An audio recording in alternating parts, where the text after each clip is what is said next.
রসায়ন মৌলের পর্যায়বৃত্ত ধর্ম রাসায়নিক বন্ধন। গ্রুপ আই মৌলসমূহের গলনাঙ্ক ও স্ফুটনাঙ্ক। Lithium, sodium, potassium, rubidium, scandium এক্ষেত্রে গলনাঙ্ক 180°, 97°, 63.3°, 39.3°, 28.4°, 1392°, 883°, 719°, 388°, 374.4°। এই পর্যায়ের মৌলের গলনাঙ্ক স্ফুটনাঙ্কের ক্ষেত্রে ধারাবাহিকতা দেখা যায় না, যেমন তৃতীয় মৌলের পর্যায় গলনাঙ্ক স্ফুটনাঙ্ক। তৃতীয় পর্যায় গলনাঙ্ক স্ফুটনাঙ্ক দেখা যাচ্ছে sodium, magnesium, aluminium, silicon, phosphorus, sulphur, chlorine, argon. Sodium থেকে অ্যালুমিনিয়াম পর্যন্ত ধাতব বন্ধন বিদ্যমান। সোডিয়াম ক্যালাসে সোডিয়াম আয়ন বিদ্যমান ও আয়নের আকার বড় এবং মুক্ত একটি মাত্র ইলেকট্রনের উপর আকর্ষণ কম।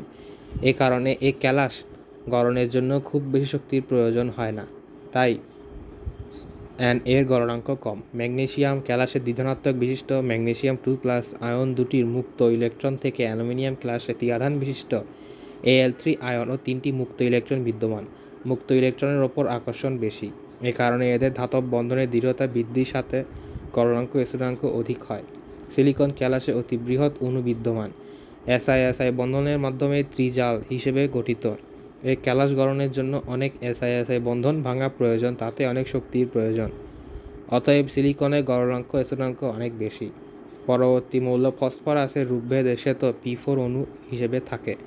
এই অণু বিশুদ্ধ সমযোজী প্রকৃতির। এই অণুর মধ্যে দুর্বল ভ্যান ডার ওয়ালস শক্তি আন্তঃআণবিক বল হিসেবে বিদ্যমান, সেহেতু এর গলনাঙ্ক স্ফুটনাঙ্ক অনেক কম।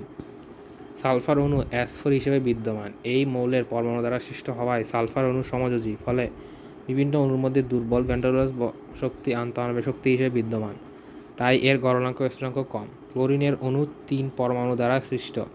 একই মৌলের পরমাণু দ্বারা সৃষ্ট হওয়া ক্লোরিন 2 অণু পুরোপুরি অপোলার সমযোজী, ফলে বিভিন্ন ক্লোরিন 2 এর মধ্যে দুর্বল ভ্যান ডার ওয়ালস শক্তি আন্তঃআণবিক শক্তি হিসেবে বিদ্যমান। এ কারণে ক্লোরিনের গলনাঙ্ক স্ফুটনাঙ্ক কম। পারমাণবিক আকার। পারমাণবিকের আকার তুলনার ক্ষেত্রে সাধারণভাবে কোনো পরমাণুর নিউক্লিয়াসের কেন্দ্র ও সর্ববহিঃস্থ ইলেকট্রন স্তরের মধ্যবর্তী দূরত্বকে পারমাণবিক ব্যাসার্ধ বলা হয়। বাস্তবে পরমাণুর কেন্দ্রে বহির্ভূত ইলেকট্রন মেঘের সঠিক অবস্থান জানা অনিশ্চিত বলে এর দূরত্ব নির্ণয় করা বেশ কঠিন। মৌলের প্রকৃতির ওপর নির্ভর করে পরমাণুর মেঘকে নিম্নোক্ত দুভাগে প্রকাশ করা হয়: সমযোজী বন্ধন ও ধাতব বন্ধন। সমযোজী বন্ধন: কোনো মৌলের একটি পরমাণু একক সমযোজী বন্ধনে উভয় পরমাণু নিউক্লিয়াসের মধ্যকার দূরত্বের অর্ধেকের ওই পরমাণুকে সমযোজী ব্যাসার্ধ বলে। সমযোজী ব্যাসার্ধ পারমাণবিক ব্যাসার্ধ বলা হয়। মৌলের দুটির পরমাণুর সমযোজী ব্যাসার্ধের যোগফল হলো তাদের গঠিত অণুর বন্ধন দূরত্ব। হীরাকে দুটি কার্বনের মধ্যকার আন্তঃ নিউক্লিয়ার দূরত্ব বা সিসি বন্ধন দূরত্ব।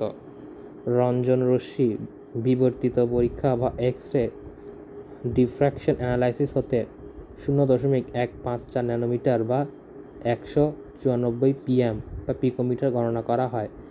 তাই কার্বন পরমাণুর সমযোজী ব্যাসার্ধ হবে এর অর্ধেক, সুতরাং 0.077 ন্যানোমিটার বা 77 পিকোমিটার।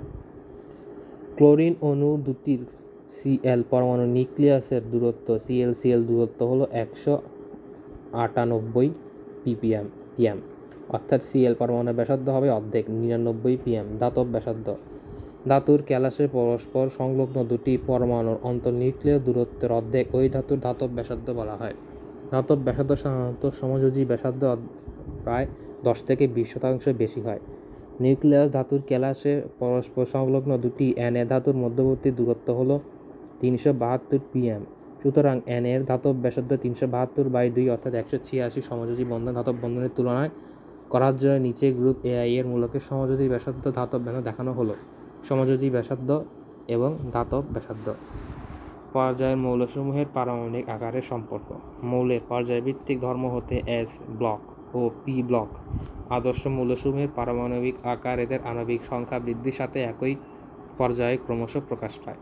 কারণ এই পর্যায়ের আণবিক সংখ্যা বৃদ্ধির সাথে একটি করে ইলেকট্রন যুক্ত হয়, কিন্তু ইলেকট্রনের স্তর বাড়ে না। কার্যকর নিউক্লিয়ার চার্জ GeFF বৃদ্ধির ফলে ইলেকট্রনসমূহ নিউক্লিয়াস কর্তৃক আরও জোরে আকৃষ্ট হয়, ফলে পরমাণুর আকার হ্রাস পায়। যত স্তরে একটি ইলেকট্রন দ্বারা বাস্তবে অনুভূত নিউক্লিয়াসের চার্জকে কার্যকর নিউক্লিয়াস চার্জ বলে। অভ্যন্তরস্থ নিউক্লিয়াস মেঘের আবরণ ইলেকট্রন শেল্ডিংয়ের কারণে প্রকৃত মান থেকে কার্যকর নিউক্লিয়াসের মান কম হয়। কার্যত নিউক্লিয়ার চার্জ GFF ও G actual minus electron shielding. উল্লেখ্য, গোলক আকৃতির s অরবিটালে ইলেকট্রন মেঘ এবং ডাম্বেল আকৃতির p অরবিটালে ইলেকট্রন মেঘ দ্বারা ইলেকট্রন শিল্ডিং ঘটে। ফলে s ব্লক ও p ব্লক মৌলসমূহের পরমাণুর কার্যকর নিউক্লিয়ার চার্জ কম হয়। ফলে এদের আণবিক আকার d ও f ব্লক মৌলের চেয়ে বড় হয়। বিভিন্ন অরবিটালে থাকা ইলেকট্রন মেঘের আবরণ প্রভাব এর ক্রম হল s p d f orbital electron. তৃতীয় পর্যায়ের মৌলের আপেক্ষিক পারমাণবিক ব্যাসার্ধ pm এককে দেখানো হলো। এক্ষেত্রে sodium, magnesium, aluminium, silicon, phosphorus, sulphur, chlorine এদের আকার হলো যথাক্রমে 180 pm, 186 pm, 160 pm, 143 pm, 117 pm, 110 pm, 104 pm এবং 99 pm। অপরদিকে চতুর্থ থেকে সপ্তম পর্যায়ভুক্ত মৌলসমূহ D ও F ইলেকট্রনের মেঘ দ্বারা শিল্ডিং কম ঘটে। তাই D ও F মৌলের ক্ষেত্রে কার্যকরী নিউক্লিয়াসের চার্জ বেশি থাকে।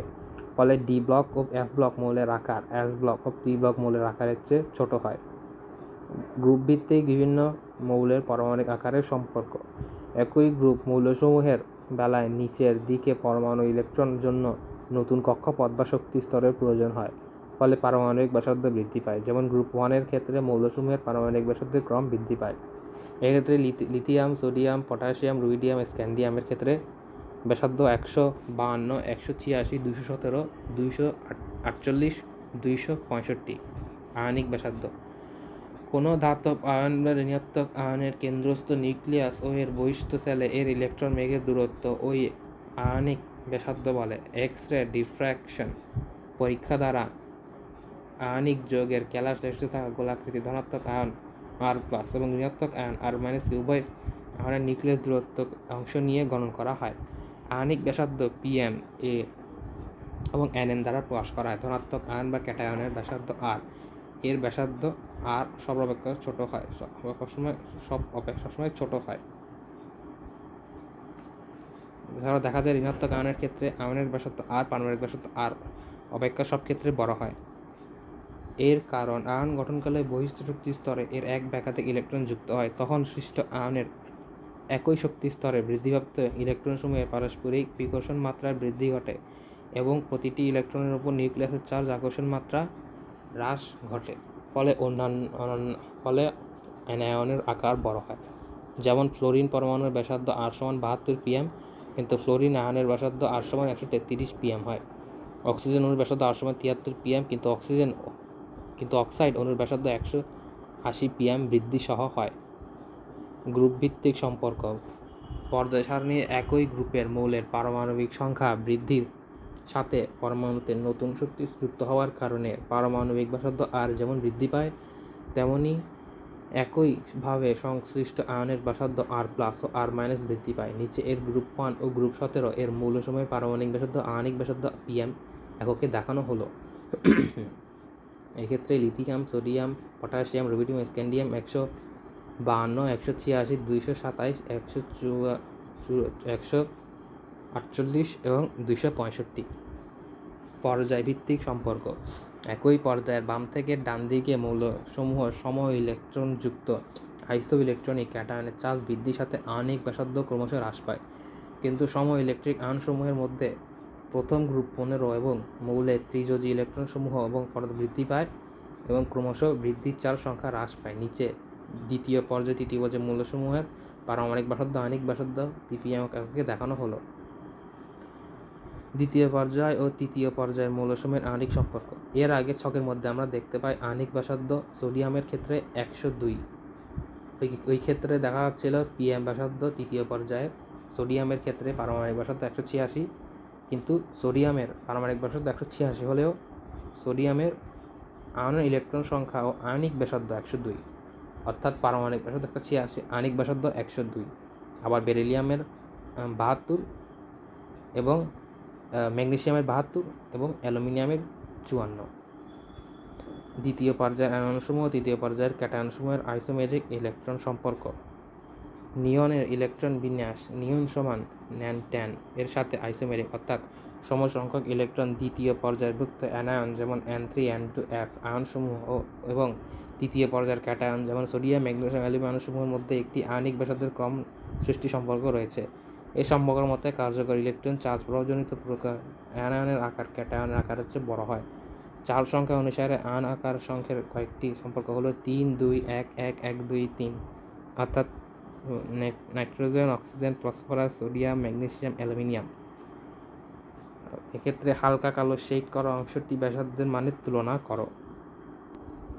কোনো ধাতুর একাধিক ক্যাটায়নের বেলায় অধিক চার্জযুক্ত আয়নটি সবচেয়ে বেশি ছোট হয়, যেমন Fe3 আয়ন।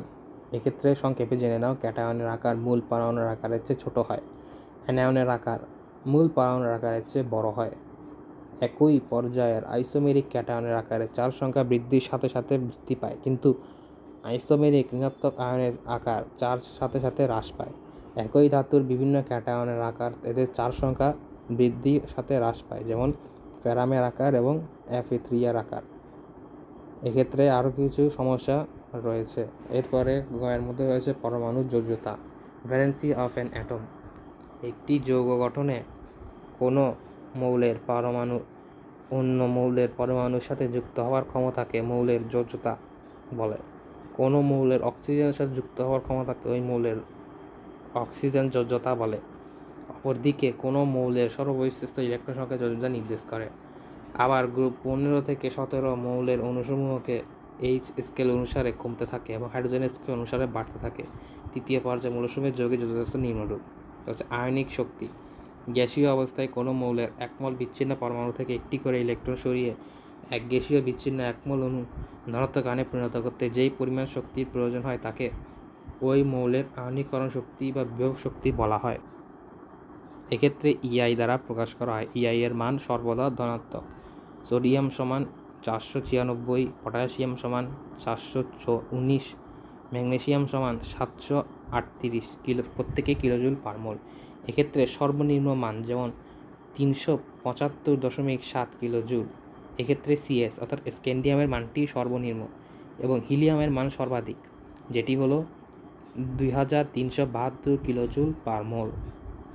এক মোল চার্জ বিশিষ্ট ধনাত্মক আয়ন থেকে এক মোল দ্বিচার্জ বিশিষ্ট ধনাত্মক আয়ন সৃষ্টির জন্য প্রয়োজনীয় শক্তিকে দ্বিতীয় আয়নীকরণ শক্তি বলে। এক্ষেত্রে ম্যাগনেসিয়াম, সোডিয়াম আর পটাশিয়াম স্কোয়ারের জন্য 1450, 4572 ও 5051 কিলোজুল পার মোল আছে। সোডিয়াম ও পটাশিয়াম আয়নের দ্বিতীয় শক্তির মান অষ্টক পূর্ণ আয়নীকরণ শক্তি E সমান 2080 কিলোজুল থেকে বেশি হয়, কারণ এদের স্থায়ী ইলেকট্রো অষ্টক বিন্যাস ভাঙতে হয়। তাই সোডিয়াম আয়ন ও পটাশিয়াম আয়নের অবাস্তব এবং দ্বিধনাত্মক আয়ন গঠন করা সম্ভব হয় না। এক্ষেত্রে এদের অষ্টক বিন্যাস ভাঙতে হয়, তাই সোডিয়াম ও পটাশিয়ামের দ্বিধনাত্মক আয়ন গঠিত হয় না। মৌলের আয়নীকরণ শক্তির ওপর নিয়ামকের প্রভাব। পরমাণুর আকার বৃদ্ধিতে আয়নীকরণ শক্তি হ্রাস পায়। গ্রুপভিত্তিক সম্পর্ক। উপশক্তি বৃদ্ধিতে আয়নীকরণ শক্তি বৃদ্ধি পায়, এটি পর্যায়ভিত্তিক সম্পর্ক। পূর্ণ ও অর্ধপূর্ণ ইলেকট্রন যুগল পরমাণুর অধিক স্থিতির কারণে পর্যায়ভিত্তিক সম্পর্কে ব্যতিক্রম ঘটে। গ্রুপভিত্তিক সম্পর্ক। এক্ষেত্রে লিথিয়াম সমান 520, সোডিয়াম সমান 496, পটাশিয়াম সমান 419, রুবিডিয়াম সমান 403, স্ক্যান্ডিয়াম সমান 373 কিলোজুল পার মোল। পর্যায়ভিত্তিক সম্পর্ক। একই পর্যায়ের পারমাণবিক সংখ্যা বৃদ্ধির সাথে আয়নীকরণ শক্তি ক্রমশ বাড়ে। কোনো একটি পর্যায়ের মৌলসমূহের পারমাণবিক সংখ্যা বৃদ্ধির ফলে ইলেকট্রনের শক্তি স্তর বাড়ে না, উপশক্তি স্তর বাড়ে, ফলে নিউক্লিয়াস থেকে সর্ববহিস্থ ইলেকট্রনের দূরত্ব বাড়ে না, বরঞ্চ কিছু কমে যায়। উপরোক্ত নিউক্লিয়াসের চার্জ বৃদ্ধির সর্বস্তরে আকৃষ্ট হয় এবং গ্রুপ দ্বিতীয়ত ব্যতিক্রম গ্যাসসমূহের আয়নীকরণ শক্তি সবচেয়ে বেশি হয়।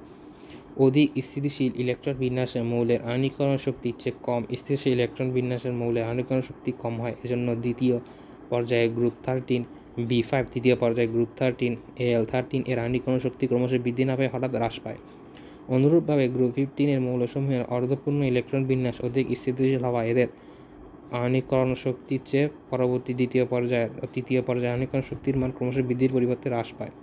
দ্বিতীয় পর্যায়ের মৌলসমূহের আয়নীকরণ শক্তি। এক্ষেত্রে বেরিয়ামের আয়নীকরণ শক্তি 800 এবং অক্সিজেনের আয়নীকরণ শক্তি 1314। তৃতীয় চতুর্থ পর্যায়ে এস ও পি ব্লক মৌলসমূহের আয়নীকরণ শক্তি সোডিয়ামের ক্ষেত্রে দেখা যায় এবং aluminium, magnesium, silicon, phosphorus, sulphur, chlorine, argon. এক্ষেত্রে অ্যালুমিনিয়ামের আয়নীকরণ শক্তি 574 এবং সালফারের আয়নীকরণ শক্তি 1007। আয়নীকরণ শক্তি মৌলের ইলেকট্রন বিন্যাসের উপর নির্ভরশীল, তাই একই পর্যায়ের আয়নীকরণ শক্তি ক্রমশ বৃদ্ধির ক্ষেত্রে কিছু ব্যতিক্রম পরিলক্ষিত হয়। যেমন বোরনের আয়নীকরণ শক্তি বেরিলিয়াম অপেক্ষা কম, অক্সিজেনের আয়নীকরণ শক্তি নাইট্রোজেন অপেক্ষা কম। বেরিলিয়াম 5-এর আয়নীকরণ শক্তি 800 কিলোজুল পার মোল, কিন্তু বেরিয়ামের আয়নীকরণ শক্তি 899 জুল পার মোল। কেন? ব্যাখ্যা করো। এক্ষেত্রে তাই বিওরের প্রথম আয়নীকরণ শক্তি স্বাভাবিক অপেক্ষা বেশি করলে যুগবদ্ধ NH2SO ইলেকট্রন বিন্যাস ভাঙতে হয়, তাই বেরিলিয়ামের প্রথম আয়নীকরণ শক্তি স্বাভাবিক অপেক্ষা বেশি। এরপর অক্সিজেনের আয়নীকরণ শক্তি 1314, নাইট্রোজেন আয়নীকরণ শক্তি 1202 অপেক্ষা অক্সিজেনের পারমাণবিক সংখ্যা বেশি হওয়ায় ইলেকট্রনের প্রথম আয়নীকরণ শক্তি অপেক্ষা অক্সিজেনের প্রথম আয়নীকরণ শক্তি বেশি এবং অক্সিজেন আয়নীকরণ শক্তি কম হয়। ইলেকট্রনের আসক্তি এফিসিয়েন্সি অফ অ্যাফিনিটি। আমরা এর আগের অনুচ্ছেদে দিয়েছি যে পরমাণু চতুর্থ স্তরে একটি ইলেকট্রনকে অপসারণ করে ধনাত্মক আয়নে পরিণত করতে আয়নীকরণ শক্তি মাপা যায়, একে আয়নীকরণ শক্তি বলা হয়। অনুরূপভাবে পরমাণুতে একটি ইলেকট্রন যুক্ত করে ঋণাত্মক আয়নে পরিণত করতে যেই শক্তির পরিমাপ ঘটে তাও মাপা যায়। এরূপ শক্তির পরিবর্তনে মৌলের ইলেকট্রন আসক্তি বলে। সংজ্ঞা: গ্যাসীয় অবস্থায় কোনো মৌলের একমোল বিচ্ছিন্ন পরমাণুর প্রত্যেক একটি করে একমোল ইলেকট্রন গ্যাসের সাথে যুক্ত হওয়া গ্যাসীয় বিচ্ছিন্ন একমোল একক ঋণাত্মক চার্জযুক্ত আয়ন সৃষ্টি করতে যেই পরিমাণ নির্গত হয় তাকে ওই মৌলের ইলেকট্রন আসক্তি বলে। একে ইএ দ্বারা প্রকাশ করা হয়, ই এর মান ঋণাত্মক হয়। এক্ষেত্রে ফ্লোরিন ও ক্লোরিনের মধ্যে -328 এবং -349। এবার পি অরবিটাল পরমাণু ইলেকট্রন গ্রহণ করে সৃষ্ট ঋণাত্মক আয়ন অধিকতর স্থায়িত্ব লাভ করে, তাই ইলেকট্রন গ্রহণে আসক্তি থাকে, একে ইএ দ্বারা বেশি ঋণাত্মক হয়। এস ব্লক ধাতুসমূহ পরমাণুতে কার্যকর নিউক্লিয়াস চার্জ GeF কম থাকে, তাই এর ইলেকট্রন গ্রহণ আসক্তি দেখা যায় না। এরপরে মৌলের ইলেকট্রন আসক্তির ওপর নিয়ামকের প্রভাব। মৌলের ইলেকট্রন আসক্তি নিম্নোক্ত বিষয়ের ওপর নির্ভরশীল: পরমাণুর আকার বৃদ্ধিতে ইলেকট্রনের আসক্তি হ্রাস পায়, এটি একটি গ্রুপ ভিত্তিক সম্পর্ক। পরমাণু চতুর্থ স্তরে আসক্তি হ্রাস পায়। নিউক্লিয়াসের চার্জ বৃদ্ধিতে নিউক্লিয়াস আসক্তি হ্রাস পায়, এটি পর্যায়ের সম্পর্ক। গ্রুপ 15 বা 7A এবং গ্রুপ 16 বা 6A মৌলসমূহের ইলেকট্রন আসক্তি সম্পর্কে ব্যাখ্যা করো। এক্ষেত্রে গ্রুপ 17-এর মৌল F এবং ইলেকট্রন আসক্তির মান -328 কিলোজুল পার মোল এবং পরবর্তী ইলেকট্রন আসক্তির মান -349 কিলোজুল পার মোল থেকে কম। MCQ 3.14 নিচের কোন আয়নটি আকার সবচেয়ে ক্ষুদ্র? বেরিলিয়াম 3+। তড়িৎ ঋণাত্মকতা।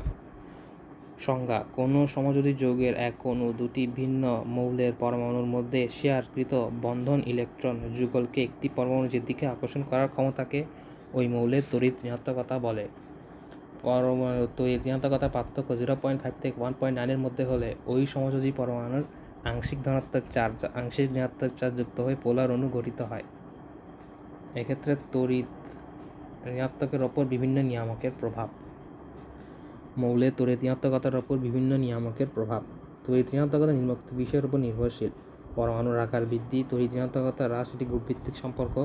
পরমাণুর চার্জ বৃদ্ধি ঋণাত্মকতা, এটি একটি পর্যায়ভিত্তিক সম্পর্ক। আবার এক্ষেত্রে ইলেকট্রন আসক্তি ও তড়িৎ ঋণাত্মকতার মধ্যে পার্থক্য দেওয়া হলো। সংজ্ঞা: গ্যাসীয় অবস্থায় কোনো মৌলের একমোল বিচ্ছিন্ন পরমাণুর প্রত্যেক একটি করে ইলেকট্রন যুক্ত করে একমোল ঋণাত্মক আয়নে পরিণত করতে যেই পরিমাণ শক্তি নির্গত হয় তাকে ওই মৌলের ইলেকট্রন আসক্তি বলে, এটি হলো কিলোজুল পার মোল। কোনো সমযোজী যৌগের এক অণুতে দুটি ভিন্ন পরমাণুর মধ্যে শেয়ারকৃত ইলেকট্রন যুগল একটি মৌলের তড়িৎ ঋণাত্মকতা বলা হয়, এটির মান এককে শূন্য। পর্যায়গত সম্পর্ক: মৌলের ইলেকট্রন আসক্তি একই পর্যায়ের মৌলসমূহের মধ্যে বাম থেকে ডান দিকে ক্রমশ বৃদ্ধি পায়। আর পর্যায়গত সম্পর্ক তড়িৎ ঋণাত্মকতা হলো মৌলের ইলেকট্রন তড়িৎ ঋণাত্মকতা একই পর্যায়ের মৌলসমূহের থেকে বাম থেকে ডান দিকে ক্রমশ বৃদ্ধি পায়। পর্যায় সারণী গ্রুপে মৌলের ইলেকট্রন আসক্তি সাধারণত ওপর থেকে নিচের দিকে হ্রাস পায়, একই গ্রুপে তড়িৎ আসক্তি নিচের দিকে হ্রাস পায়।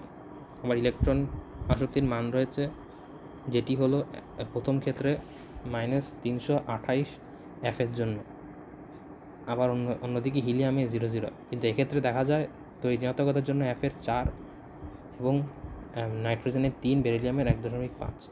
আর উভয় ক্ষেত্রেই জারণ ধর্ম ও বিজারণ ধর্ম পার্থক্য রয়েছে। ইলেকট্রন স্থানান্তর ও চার্জ শিফট প্রভাব রয়েছে।